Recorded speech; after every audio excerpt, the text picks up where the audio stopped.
धर्म और लक्ष्मी में एक बार लड़ाई हो गया। धर्म कह रहा है हम बड़े, लक्ष्मी कह रही हम बड़े। लक्ष्मी बोली हमारे बिना अगर मैं किसी के पास नहीं जाऊंगी तो वो कुछ भी नहीं कर पाएगा। धर्म बोला अगर मैं नहीं रहूंगा तो भी कुछ नहीं हो पाएगा। टीप दिखाया इसलिए धर्म बड़ा, बोले धर्म मैं बड़ा हूँ। लक्ष्मी बोली मैं बड़ी हूँ, का फैसला कैसे होगा? बोला चलो ब्रह्मा जी के पास चलते हैं। ब्रह्मा जी गए। ब्रह्मा जी सोच में पड़ गए, अगर मैं लक्ष्मी को अगर बोल देती हूँ कि तुम बड़ी हो तो धर्म नाराज हो जाएगा, धर्म को बोलता हूँ तो लक्ष्मी नाराज हो जाएगी। बोला ऐसा है चलो शिव जी के पास चलते हैं। शिव जी के पास गए, वो टाल दिए शिव जी के पास। शिव जी के पास गया। शिव जी बोले कि ऐसा है कि हम इसका फैसला नहीं कर, धरती मृत्यु लोक पे चले जाइए, वहाँ विक्रमादित्य राजा है, वही इसका फैसला करे। आए हाथ पर जो काट दिया। तो आए वहाँ पे, जब दोनों का आसन दिया, बैठाए, दोनों का स्वागत किया पहले हाथ जोड़ के। फिर विक्रमादित्य के बोले गए बताइए, लक्ष्मी कहती मैं बड़ी हूँ, कौन बड़ा है, मैं बड़ा हूँ कि ये बड़ी? फिर कुछ सोचे, समझ गए अगर लक्ष्मी को लक्ष्मी तो नाराज हो ही जाएगी। फिर भी वो बोला कि माता लक्ष्मी क्षमा करना, लेकिन धर्म ही बड़ा है।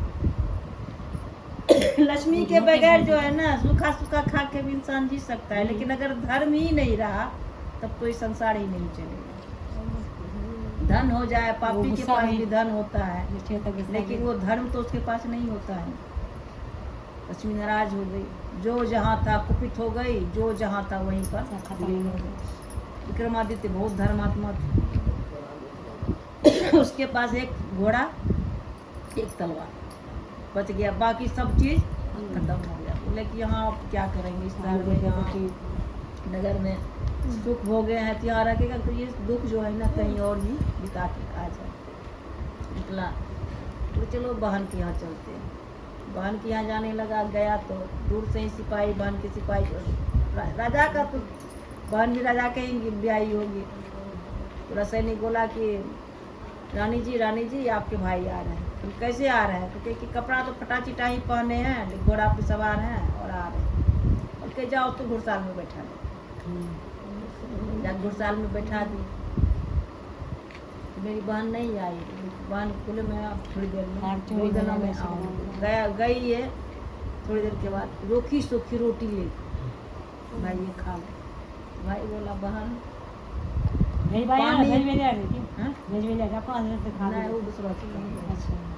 तो रोटी, बहन ठीक है रोटी लाई कोई बात नहीं, पानी पिला दो थोड़ा सा, पानी ले आओ। पानी भी तो ले आती, ठीक है लेके आती। पानी लेने गई तो बोले कि हे धरती माता, मैं ये रोटी को अमानत आपके पास, आप फटो, मैं आपके पास रोटी को अमानत रख रहा हूँ, जब मैं मांगूंगा तब हमको वापस कर देना।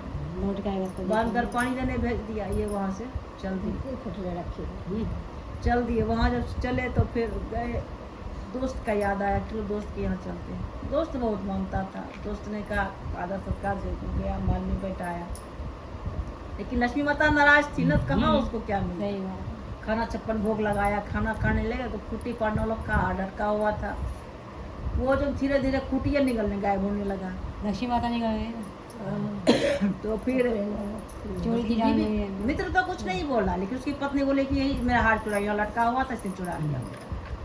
मित्र ने कहा कि नहीं, पत्नी को कहा कि नहीं ये ऐसे नहीं है, ये ऐसे मत करो, कुछ कोई बात है, तुम्हारा कुछ नहीं लिया, तो कोई बात नहीं, नाराज नहीं, कुछ नहीं बोला। वहाँ से मित्र बोला नहीं ठहरो, तो नहीं अब यहाँ हम ठहरेंगे। यहाँ से गया, शाम हो गई थी, थक गया, एक पेड़ के नीचे जाके घोड़ा बांध दिया, सो गया। उसी दिन उस नगर के राजा के यहाँ जो है ना चोरी हुआ था। चोरी हुआ था, 2 चोर चोरी करके धन दौलत जो राजा घर से भाग रहा था। अब उसके पीछे सैनिक भाग रहा था। अब चोर देखा पकड़े जाएंगे, विक्रमादित्य तो सोए हुए थे, वो क्या किया उसके पीछे वहीं पर रख दिया, चले गए। विक्रमादित्य कुछ पता था नहीं, सैनिक आया उन्हीं को पकड़ के लेके चले गए। किसके पास धन रखा, यही घोड़ा जोड़ के यही लाया है, यही चोर है, लेके चला गया। वहाँ गया तो वहाँ कह रहा है अब सजा हो जाएगी, क्या चोरी किया है, सजा देना चाहिए। तो इसको सजा दो, ऐसा सजा दो कि फिर कोई नगर में चोरी ना करे। ये क्या सजा दो? उसका हाथ पैर काट, उसका हाथ पैर काट के और चौराहे पर बैठा दो, जो आने जाने वाला है वो देखे तो ऐसा काम ना करे। बैठा दिया 1 दिन 2 दिन 3 दिन। अब जो आदमी जाता अब नफरत की दृष्टि से देखता। बेचारा लक्ष्मी माता नाराज थी इसलिए ऐसा दशा हो रहे थे, तो वो थूक देता उसको, पत्थर मार देता। बेचारा हाथ पैर भी नहीं था जो कुछ करता, लेकिन वो भगवान फिर भी धर्म की रक्षा वो करते रहा। 4 दिन 5 दिन के बाद जो है ना अन्न ना पानी कुछ नहीं, ऐसे पड़े रहे। गाँव में पक्षी लग रही है।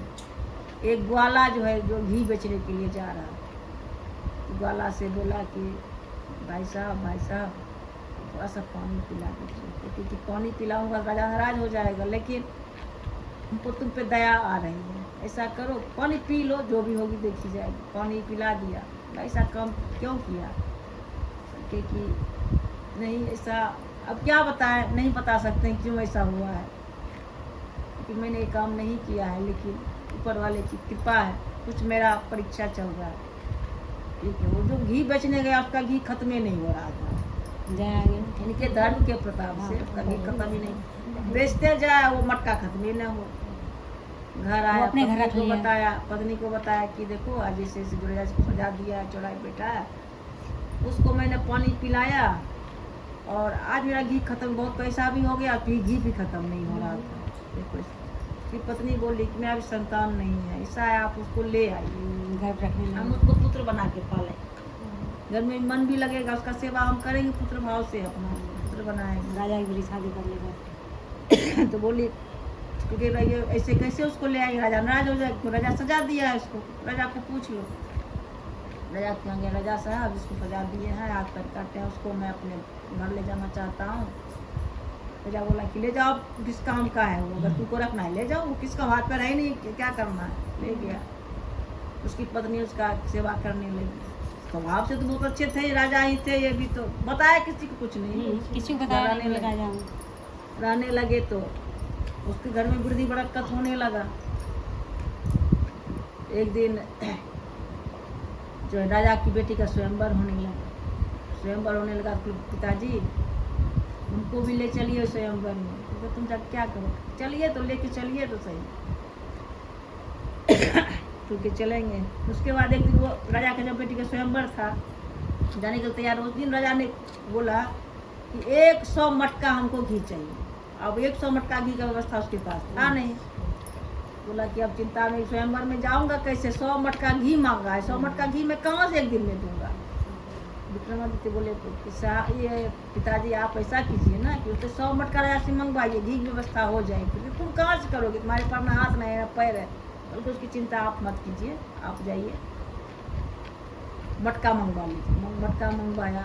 भगवान की कृपा, धर्म तो था ही, अपने धर्म प्रभु बल के उससे आह्वान किया और सब में घी भर गया। बोला ये आप लेके जाए, हमको भी लेके चलिए।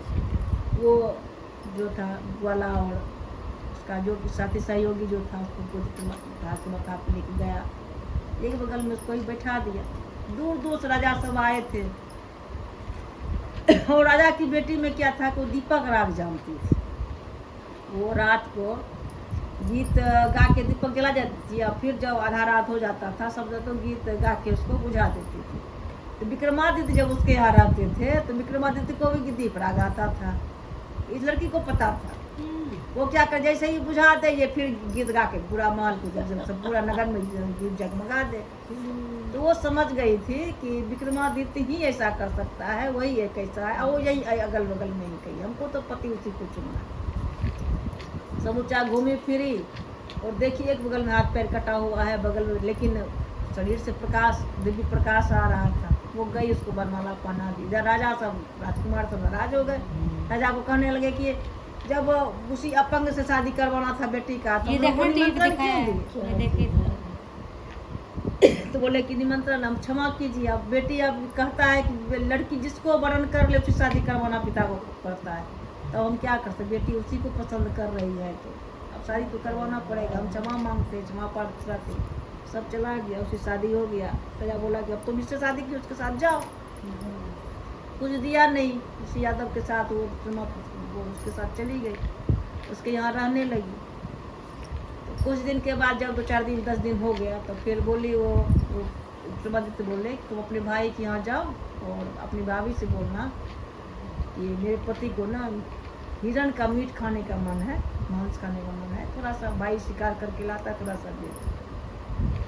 कि मुझे जाने का मन नहीं करता है, वहाँ बहुत अपमान करते, तुम जाओ तो सही। ये जाके वहाँ झूठ बोल दी कि भाभी, अपने पति का नाम नहीं बोली, बोली भाभी मेरा मन करता है हिरण का मांस खाऊं, थोड़ा सा भैया लाए होंगे थोड़ा सा दे दीजिए। तो वो बोली हाँ इतना ही शौक था ना तो किसी राजा शादी क्यों नहीं किया जो एक अपंग शादी कर ली। नहीं नहीं जाओ, तुम्हारा जैसा मन था वैसा ही किया है तो जाओ भुगतो। चली आई, बोला किसी से बात ठीक थी, कोई बात नहीं थी। दूसरे दिन ठीक है रुमाल निकाल के दिया अपना विक्रमादित्य, बोला कि जाओ अपने भाभी भैया से बोलना कि मेरा घोड़ा और तलवार रखे हैं ना वो दे दे। और घोड़ा और तलवार यो आतंक मचा रखा था, धर्म का था उनका, तो आतंक मचा रखा। बोले कि भाभी भैया हमको जो उनका जो घोड़ा और तलवार जो आप रखे हैं वो दे दीजिए। भाई बोले हाँ दे दो, यहाँ भी तो कौन सा उसका चैन है।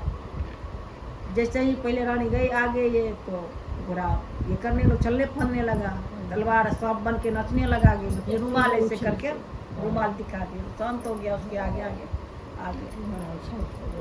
आज दूसरे दिन बोला कि विक्रमादित्य बोले कि पिताजी हमको घोड़ा पे बैठा दीजिए। कि तुम घोड़ा पे कैसे बैठ पाएगा, तुमको पाँव है ही नहीं। तो क्या आप बैठा तो दीजिए हमको किसी तरह। जैसे ही बैठाया उसका हाथ पैर आ गया, हाथ पैर धर्म का प्रभाव से परीक्षा पूरा हो गया था, हाथ पैर का सही सलामत हो गया, जंगल गया, शिकार किया, शिकार करके या सबका पूंछ और कान काट लिया सब हिरण का और आ गया थैला में करके पूंछ और कान लेके। और पत्नी से बोली और बोला कि ऐसा है तुम जाओ अपने भाई के यहाँ और बोलना भाभी को बोलना भाभी भैया जो शिकार करके कल लाए हैं ना वो हमको थोड़ा देखना है, दिखा दो। तो हाँ हाँ देख लो, अब देखी कर संतोष करोगी, देख लो। देखने लगे कि जब देख लोगी ना तो ये थैला तब पलट के कहीं कर दिया। लकी भाभी इसका सब तो भैया इतना शिकार कर, भाई उसका गया था और जो देखा था शिकार किया हुआ है सारा उठा के ले आया तो उसने पूछ और ये तो था ही नहीं, शिकार तो किया नहीं था उसका भाई, ले आया था उठा के। हाँ देख लो दिखाने के लिए भाभी इसमें तो किसी का कान है ही नहीं, पूछ और कान कान चला गया इसका, क्योंकि वो हमको नहीं पता, क्योंकि ये रहा पलट दी वो। ये तुम्हारे पास कहाँ से है, क्योंकि मेरे पति ने शिकार किया तो मेरा पति का झूठा शिकार लाया है आपने मेरा भाई। वो कैसे कर सकता है, क्योंकि वो साधारण आदमी नहीं है, वो राजा विक्रमादित्य है। तो राजा सुने, उसके पिता सुने तो उसको बहुत ग्लानि हुआ, ऐसे कहानी बताई उसके पुलिस में माता नाराज थी, इसलिए ऐसा हुआ था, सब सही हो गया। तो उसको लिवा के राजा स्वागत से ले आए, कुछ दिन महल में रखे और जितना भी होता है साजो श्रृंगार के धन दौलत के साथ घोड़ा हाथी के साथ उसको बोले कि राजा बोले अपने नगर आप जाए, सब चीज़ दे के विदा किया। लक्ष्मी माता भी दरवाजे पर ही खड़ी थी, गेट पर ही खड़ी थी, नगर के गेट पर ही, सब चीज़ फिर उनको लौटा दिया, वहाँ जाके राज करने लगे। ये कहता है किसी भी परिस्थिति में फिर एक टूक रहे थे, अब एक देख ले हाथ दे थे ना, हाँ हाँ ठीक हो, उसके बाद बोल हाथ दे थे वहाँ से आ गए। तो उसके बाद फिर मित्र के यहाँ गया, पहले मित्र के यहाँ गया तो बोला गया तो मित्र फिर भी स्वागत किया खूब बढ़िया से। जैसे ही खाने के लिए बैठा तो खूटी हाथ उगल गई, तो पत्नी क्षमा मांगने लगी कि भाभी ने उस टाइम भी कुछ नहीं कहा था आपको, आज भी कुछ नहीं कहूँगा, सब ऊपर वाले की दोस्त था मेरा कर्म का दोस्त। उसके बाद फिर बहन के यहाँ आया, बहन का मंत्री फिर गया कि भाई आपके भाई पत्नी को लेके आ रहा है, खूब सारे सामान के साथ आ रहा है, बल्कि उसको जो है ना महल में बैठा प्रकार सब कुछ लेके आया। बोला कि बहन चलो घुड़साल चलो मेरे साथ, गया धरती माता फटो रोटी सूखा रोटी हो दिया। वही बहन को बोला कि बहन ये जो हमको कोई भी अगर मांगने वाला भी आए ना तो उसको थोड़ा आदर से खाना खिला, मैं तो भाई था तो मैं उनको सूखी रोटी, पानी भी एक गिलास नहीं लेके आई, सूखा रोटी दिया। तो माफी मांगने लगी बहन। बोला कि नहीं माफी मत मांगो, किसी के दीन अवस्था देख के किसी का स्वागत मत किया करो, कम से कम इज्जत से उसके साथ पेश आओ। अन्न को भी दिलानी है, फिर अपने नजर आया कि बस मुझे पहले से ही थी, सब कुछ लौटा दिया, फिर विक्रम ने अपना राज करने लगा।